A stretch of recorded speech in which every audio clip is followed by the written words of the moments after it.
Welcome back. ಈ ದಿನ ತರಗತಿಯಲ್ಲಿ ನಾವು ಲೈಬೆನ್ಸ್ಟೈನ್ಸ್ ರವರ ಕ್ರಿಟಿಕಲ್ ಮಿನಿಮಮ್ ಎಫರ್ಟ್ ಅಪ್ರೋಚನ್ನು ತಿಳಿಯೋಣ. ಲೈಬೆನ್ಸ್ಟೈನ್ಸ್ ರವರು ಸಂದಿಗ್ಧ ಕನಿಷ್ಠ ಪ್ರಯತ್ನದ ವಿಶ್ಲೇಷಣೆಯನ್ನು ಅನಭಿವೃದ್ಧಿಶೀಲ ರಾಷ್ಟ್ರಗಳ ವಿಚಾರದಲ್ಲಿ ಕುರಿತಂತೆ ಮಾಡ್ತಾರೆ. ಇದು ನಾವು ಕಳೆದ ತರಗತಿಯಲ್ಲಿ ನೋಡಿದಂತಹ ರೋಸೆನ್ಸ್ಟೈನ್ ರುಡಾನ್ ರವರ ಬಿಗ್ ಪುಷ್ ಥಿಯರಿಗೆ ವಿರುದ್ಧವಾದಂತಹ ಒಂದು ಅಂಶಗಳನ್ನು ಒಳಗೊಂಡಿದೆ. ಹಾರ್ವೆ ಲೈಬೆನ್ಸ್ಟೈನ್ಸ್ ರವರು ಒಬ್ಬ ಅಮೇರಿಕ ಅರ್ಥಶಾಸ್ತ್ರಜ್ಞರಾಗಿದ್ದಾರೆ.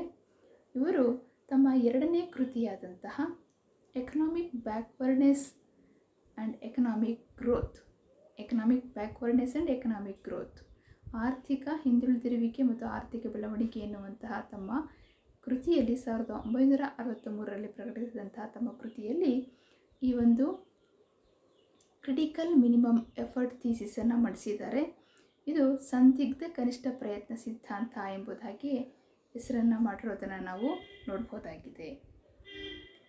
ಸೊ ಲೈಬೆನ್ಸ್ಟೈನ್ಸ್ ರವರು ಹೇಳುವಂತೆ ಅನಭಿವೃದ್ಧಿಶೀಲ ರಾಷ್ಟ್ರಗಳು ಪ್ರಮುಖವಾಗಿ ವಿಷವರ್ತುಲದಂತಹ ಒಂದು ಸಮಸ್ಯೆಗಳಿಂದ ಬಳಲ್ತಾ ಇದ್ದಾವೆ. ವಿಷವರ್ತುಲ ಅಂತ ಹೇಳಿದರೆ ಏನು? ವಿಷವರ್ತುಲ ರೇಖೆ ಅಥವಾ ವಿಷವೃತ್ತ ಅಂಥೇಳಿ ನಾವು ಅನಭಿವೃದ್ಧಿಶೀಲ ರಾಷ್ಟ್ರಗಳ ಈ ಒಂದು ವರ್ತುಲ ರೇಖೆಯನ್ನು ಗುರುತಿಸ್ತೇವೆ. ಅನಭಿವೃದ್ಧಿಶೀಲ ರಾಷ್ಟ್ರಗಳು ಬಡ ದೇಶಗಳಾಗಿವೆ, ಏಕೆಂದರೆ ಅವು ಬಡತನದಲ್ಲಿವೆ. ಅನಭಿವೃದ್ಧ ದೇಶಗಳಲ್ಲಿ ಬಡತನವಿದೆ, ಏಕೆಂದರೆ ಆ ದೇಶಗಳು ಬಡ ದೇಶಗಳು ಅನ್ನುವಂತಹ ಒಂದು ರ್ಯಾಗ್ನರ್ ನರ್ಕ್ಸ್ರವರ ಒಂದು ಹೇಳಿಕೆಯನ್ನು ನಾವಿಲ್ಲಿ ಗುರುತಿಸ್ಬೋದು. ಅವ್ರು ಹೇಳುವಂತೆ ಈ ದೇಶಗಳಲ್ಲಿ ಬಡತನ ಇದೆ, ಹಾಗಾಗಿ ಕಡಿಮೆ ಉತ್ಪಾದಕತೆಯನ್ನು ನೋಡ್ತೇವೆ.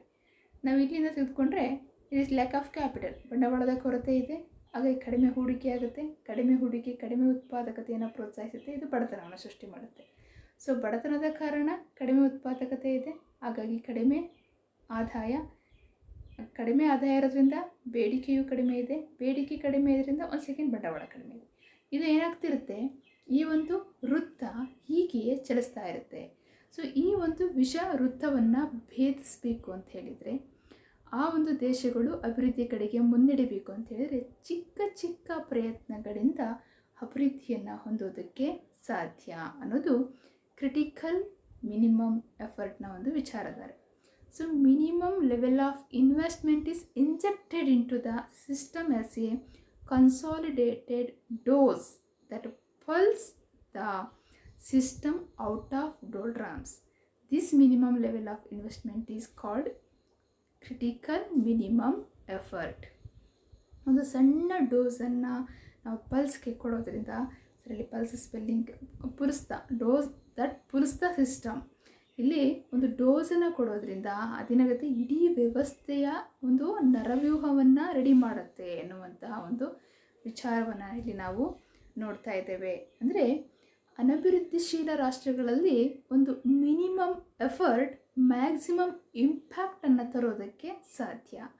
ಮಿನಿಮಮ್ ಎಫರ್ಟ್ ಮ್ಯಾಕ್ಸಿಮಮ್ ಇಂಪ್ಯಾಕ್ಟನ್ನು ಉಂಟು ಮಾಡುತ್ತೆ ಅಂತ ಹೇಳಲಾಗ್ತಿದೆ. ಅಂದರೆ ಅನಭಿವೃದ್ಧಿಶೀಲ ರಾಷ್ಟ್ರಗಳಲ್ಲಿ ಕಡಿಮೆ ಉತ್ಪಾದಕತೆ, ಈ ಕಡಿಮೆ ಉಳಿತಾಯ, ಕಡಿಮೆ ಆದಾಯ ಇಂತಹ ಸನ್ನಿವೇಶಗಳು ಇರೋದರಿಂದ ಒಂದು ಸಣ್ಣ ಉತ್ತೇಜಕಗಳು ಆ ಒಂದು ದೇಶಗಳ ಅಭಿವೃದ್ಧಿಗೆ ನೆರವನ್ನು ನೀಡಬಲ್ಲದು ಅನ್ನೋದು ಈ ಕನಿಷ್ಠ ಪ್ರಯತ್ನ ಸಿದ್ಧಾಂತದ ಒಂದು ವಿಚಾರಧಾರೆಯಾಗಿದೆ. ಇಲ್ಲಿ ಜನಸಂಖ್ಯಾ ಬೆಳವಣಿಗೆ ಅಧಿಕವಾಗಿದೆ, ತಲಾದಾಯದ ಪ್ರಮಾಣ ಕಡಿಮೆ ಇದೆ. ಹಾಗಾಗಿ ತಲಾದಾಯವನ್ನು ಹೆಚ್ಚಳ ಮಾಡುವ ಮೂಲಕ, ಜನಸಂಖ್ಯೆಯನ್ನು ಕಡಿಮೆ ಮಾಡುವ ಮೂಲಕ ಆ ದೇಶಗಳನ್ನು ಅಭಿವೃದ್ಧಿಯ ಕಡೆಗೆ ಮುನ್ನಡೆಸ್ಬೋದು ಅನ್ನೋದು ಕ್ರಿಟಿಕಲ್ ಮಿನಿಮಮ್ ಎಫರ್ಟ್ನ ಒಂದು ವಿಚಾರಧಾರೆ. ಇದಕ್ಕೆ ಅವರು ಕೆಲವೊಂದು ಊಹೆಗಳನ್ನು ಮಾಡಿಕೊಳ್ತಾರೆ.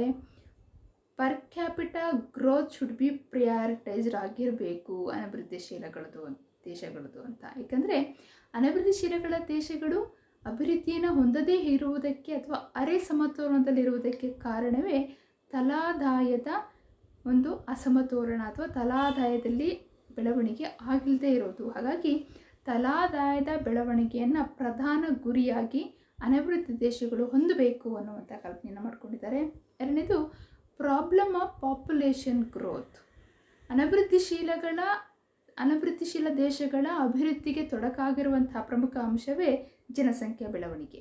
ಈ ಜನಸಂಖ್ಯಾ ಬೆಳವಣಿಗೆಯನ್ನು ನಿಯಂತ್ರಿಸಿಕೊಂಡ್ರೆ ಆ ದೇಶಗಳು ಅಭಿವೃದ್ಧಿಯ ಪಥವನ್ನು ತಲುಪಬಹುದು ಅನ್ನುವಂಥ ವಿಚಾರಧಾರೆಯನ್ನು ಅವರು ಹೇಳ್ತಾರೆ.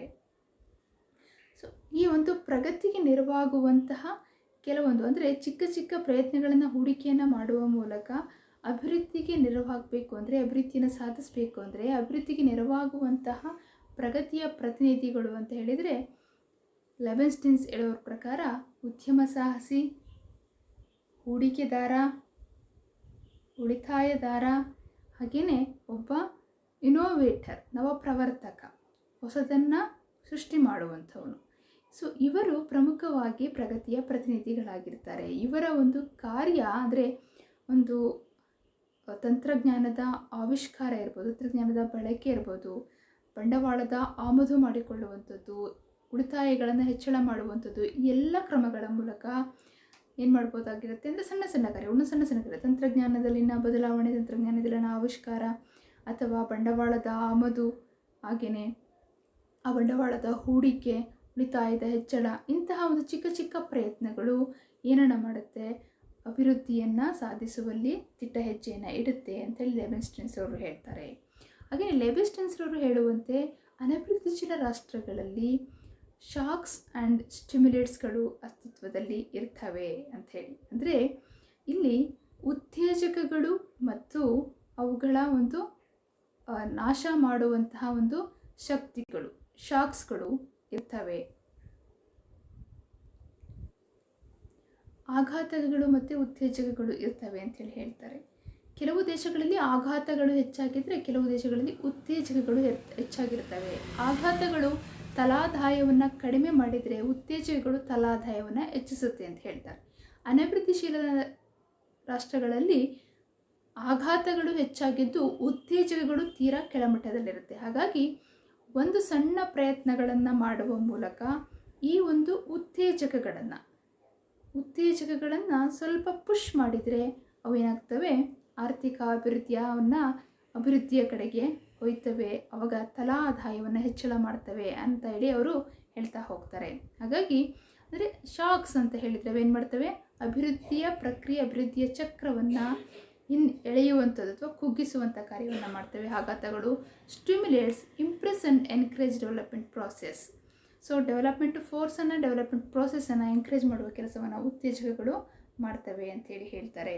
ಹಾಗಾಗಿ ಇದಕ್ಕಾಗಿ ಬಳಸುವಂತಹ ಉತ್ತೇಜಕಗಳನ್ನು ಪ್ರಮುಖವಾಗಿ ಗುರುತಿಸ್ತಾರೆ ಲೆವಿನ್ಸ್ಟನ್ ಅವರು. ಅದರಲ್ಲಿ ಝೀರೋ ಸಮ್ ಇನ್ಸೆಂಟಿವ್ಸ್, ಇವುಗಳನ್ನು ಶೂನ್ಯ ಮೊತ್ತದ ಉತ್ತೇಜಕಗಳು ಅಂತೇಳಿ ಹೇಳ್ತಾರೆ. ಸೊ ಇವುಗಳು ಡೋಂಟ್ ಇನ್ಕ್ರೀಸ್ ಇನ್ ಇನ್ಕಮ್, ಅಂದರೆ ರಾಷ್ಟ್ರೀಯ ಆದಾಯದಲ್ಲಿ ಯಾವುದೇ ಹೆಚ್ಚಳವನ್ನು ಉಂಟು ಮಾಡೋದಿಲ್ಲ, ಆದರೆ ರಾಷ್ಟ್ರೀಯ ಆದಾಯದ ಹಂಚಿಕೆಯ ಕಾರ್ಯದಲ್ಲಿ ಇವು ಭಾಗವಹಿಸ್ತವೆ. ಹಾಗೆಯೇ ಮತ್ತೊಂದು ಉತ್ತೇಜಕವನ್ನು ಅವರು ಹೇಳ್ತಾರೆ ಪಾಸಿಟಿವ್ ಸಮ್ ಇನ್ಸೆಂಟಿವ್ಸ್, ಧನಾತ್ಮಕ ಮೊತ್ತದ ಉತ್ತೇಜಕಗಳು. ಈ ಧನಾತ್ಮಕ ಮೊತ್ತದ ಉತ್ತೇಜಕಗಳು ರಾಷ್ಟ್ರೀಯ ಆದಾಯವನ್ನು ಹೆಚ್ಚಳ ಮಾಡುವಲ್ಲಿ ಅಥವಾ ತಲಾದಾಯವನ್ನು ಹೆಚ್ಚಳ ಮಾಡುವಲ್ಲಿ ಪ್ರಮುಖ ಪಾತ್ರವನ್ನು ನಿರ್ವಹಿಸ್ತವೆ.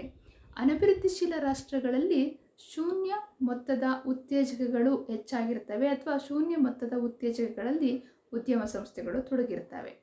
ಹಾಗಾಗಿ ಧನಾತ್ಮಕ ಮೊತ್ತದ ಉತ್ತೇಜಕಗಳನ್ನು ಹೆಚ್ಚು ಬಳಸೋದ್ರಿಂದ ಅಭಿವೃದ್ಧಿಯನ್ನು ಸಾಧಿಸುವುದಕ್ಕೆ ಸಾಧ್ಯ ಅನ್ನುವಂಥ ವಿಚಾರವನ್ನು ಲೆವಿನ್ಸ್ಟನ್ ಅವರು ಹೇಳ್ತಾರೆ.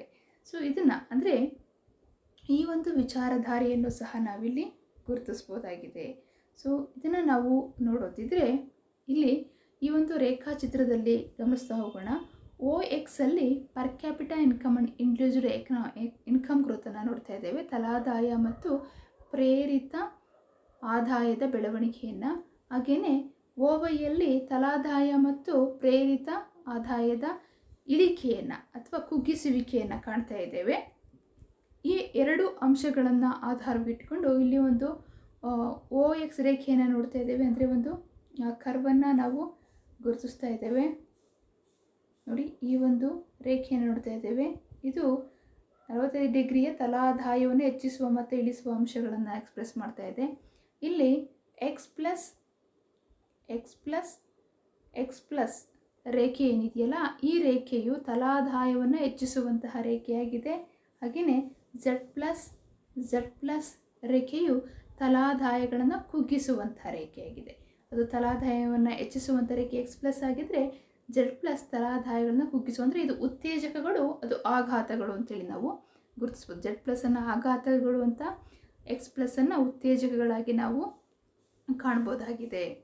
ಸೊ ಇಲ್ಲಿ ನಾವು ಈ ಒಂದು ಅಂಶಗಳನ್ನು ನೋಡ್ತಾ ಹೋದರೆ ನೋಡಿ, ಮೊದಲಿಗೆ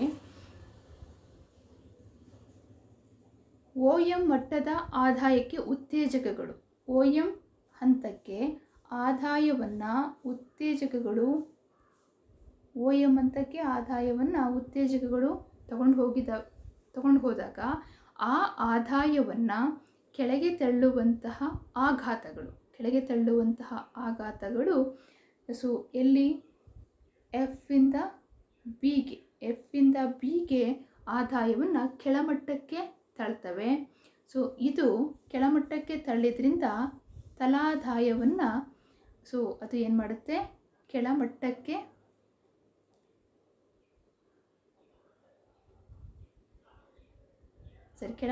ತಳ್ಳಿದ್ರಿಂದ ನಾವಿಲ್ಲಿ ನೋಡ್ತಾ ಇದ್ದೀವಿ ನೋಡಿ,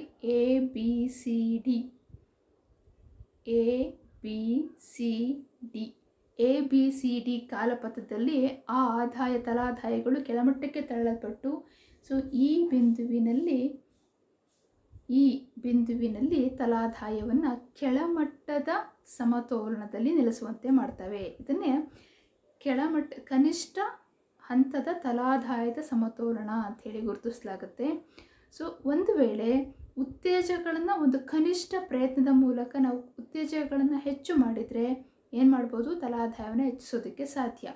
ಒಂದು ವೇಳೆ ಸಣ್ಣ ಒಂದು ಕನಿಷ್ಠ ಪ್ರಯತ್ನದಿಂದ ಉತ್ತೇಜಕಗಳನ್ನು ಹೆಚ್ಚು ಮಾಡಿದರೆ ಆಗ ಉತ್ತೇಜಕಗಳನ್ನು OQ ಅಂದರೆ OMನಿಂದ OKಗೆ ಆದಾಯವನ್ನು ಹೆಚ್ಚಳ ಮಾಡಿದರೆ ಆಗ ಉತ್ತೇಜಕಗಳು Kಯಿಂದ ನೋಡಿ Kಯಿಂದ G ಪಥದಲ್ಲಿ ಏನಾಗ್ತಾ ಹೋಗುತ್ತೆ, ಇನ್ಕ್ರೀಸ್ ಆಗ್ತಾ ಹೋಗುತ್ತೆ. ಅದು ಹೀಗೆ ಮುಂದುವರ್ಕೊಂಡು ಹೋಗುತ್ತೆ. ಈ ಬಾಣದ ಗುರುತುಗಳು ನಮಗೆ ಇದನ್ನು ಎಕ್ಸ್ಪ್ರೆಸ್ ಮಾಡ್ತಾ ಇದೆ. ಇದು ತಲಾದಾಯವನ್ನು ಹೆಚ್ಚಳ ಮಾಡ್ತಾ ಹೋಗುತ್ತೆ ಅಂತ ನಾವು ಮೊದಲಿಗೆ ಗಮನಿಸ್ತೇವೆ. ಇಲ್ಲಿ AB ಅಂಶಗಳು ಅಂದರೆ AB ಇವು ಉತ್ತೇಜಕಗಳಾಗಿದ್ದರೆ FB ಇದು ಆಘಾತವಾಗಿರುತ್ತೆ. ಅಂದರೆ ಉತ್ತೇಜಕಕ್ಕಿಂತ ಆಘಾತ ಅಧಿಕವಾಗಿರೋದನ್ನು ನಾವು ನೋಡ್ಬೋದು. ಹಾಗಾಗಿ ಆಘಾತ ಅಧಿಕವಾಗಿದ್ದರಿಂದ ಏನಾಯ್ತು, ಇಲ್ಲಿ ಆದಾಯ ಕೆಳ ಹಂತದಲ್ಲಿ ಬಂದು ನಿಲ್ಲಿಸುವಂತೆ ಆಯಿತು. ಅದೇ ನಾವು K ಹಂತಕ್ಕೆ ಸ್ವಲ್ಪ ಸ್ಟಿಮ್ಯುಲೇಟನ್ನು ಮಾಡಿದರೆ ಆಗ ಆದಾಯದ ಪ್ರಮಾಣ ಸೊ ಮೇಲ್ಮುಖವಾಗಿ, ಅಂದರೆ Gನಿಂದ ಮೇಲ್ಮುಖವಾಗಿ ತಲಾದಾಯ ಹೆಚ್ಚಳ ಆಗ್ತಾ ಹೋಗುತ್ತೆ. ಅಂದರೆ ಸಣ್ಣ ಪ್ರಮಾಣದ ಒಂದು ಉತ್ತೇಜಕ ಅಥವಾ ಕನಿಷ್ಠ ಪ್ರಯತ್ನ ತಲಾದಾಯವನ್ನು ಹೆಚ್ಚಳ ಮಾಡುವ ಮೂಲಕ ಅಲ್ಲೇನಾಗುತ್ತೆ, ಒಂದು ಆರ್ಥಿಕ ಬೆಳವಣಿಗೆ, ಆರ್ಥಿಕ ಅಭಿವೃದ್ಧಿ ಮುಂದುವರ್ಕೊಂಡು ಹೋಗೋದಕ್ಕೆ ಸಾಧ್ಯ ಆಗುತ್ತೆ ಅಂತ ಹೇಳಿ ಲೇಬೆನ್ಸ್ಟೈನ್ರವರು ಹೇಳ್ತಾರೆ. ಹಾಗಾಗಿ ಉತ್ತೇಜಕಗಳನ್ನು ಆಘಾತಗಳಿಗಿಂತ ಹೆಚ್ಚು ಇಡಬೇಕಂದ್ರೆ ಅಥವಾ ಉತ್ತೇಜಕಗಳನ್ನು ಒಂದು ಸಣ್ಣ ಪ್ರಯತ್ನದ ಮೂಲಕ ಹೆಚ್ಚು ಮಾಡೋದ್ರ ಮೂಲಕ ಆರ್ಥಿಕ ಅಭಿವೃದ್ಧಿಯನ್ನು ಸಾಧಿಸುವುದಕ್ಕೆ ಸಾಧ್ಯ ಅನ್ನೋದು ಅವರ ಒಂದು ವಿಚಾರಧಾರೆ. ಸೊ ಉಳಿದ ಅಂಶಗಳನ್ನು ನಾವು ಮುಂದಿನ ತರಗತಿಯಲ್ಲಿ ಅಭ್ಯಾಸ ಮಾಡೋಣ. ಸೊ ಹೆಚ್ಚಿನ ಅಭ್ಯಾಸಕ್ಕೆ ಈ ಕೆಳಗಿನ ಪುಸ್ತಕಗಳನ್ನು ರೆಫರ್ ಮಾಡಿ. Thank you.